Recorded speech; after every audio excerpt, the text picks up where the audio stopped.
ગામ આખે આખું નિર્ણય લેશે કે આ કુવાની અંદર ઉતરશું નહીં ને તો ગામ આખું પાણી વિના તરસે મરી જશે, એટલે કુવામાં જે કંઈ પણ છે એને બહાર કાઢવો પડશે, પરિસ્થિતિ કપરી છે. એટલે આવો એક દીકરો કહે છે કાંઈ વાંધો નહીં, હું ગામની માલિપાઈ ગામના કુવામાં કદાચ ગામનું કલ્યાણ થતું હોય તો હું ઉતરવા હાટું તૈયાર છું. નિર્ણય લેશે. આખું ગામ કહે છે દોરડું અમે પકડશું. એ કહે છે હા તમે ભલે દોરડો પકડો કાંઈ વાંધો નથી, પણ મારો ભાઈ દોરડો પકડે ને તો હું કુવાની માલિપાઈ ઉતરું. એ કે તમારા ભાઈઓના તો વેર છે તે. એ કે અમારા ભાઈઓના વેર હોય ને તો એ અમારા ઘર સુધી છે, ગામનો વારો આવે ને તેથી અમે બે ભાઈ ભેગા છીએ. હો સાહેબ.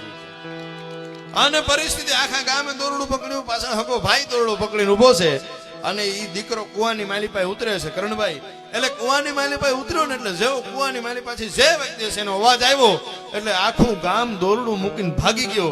એક ભાઈ દોરડો પકડીને ઉભો તો સાહેબ મારો ભાઈ અંદર ઉતર્યો છે, લોહીનો નથી કોઈનો નથી સાહેબ, મારો લોહીનો ભાઈ નીચે ઉતર્યો છે, હું એને દોરડામાંથી કેમ છોડી શકું? ગામનો ભરોસો કરશું ને તો કુવામાં કેદી મૂકીને વયા જશે ખબર નહીં પડે. પેલા ભેગો ભાઈ રાખજો સાહેબ. હા.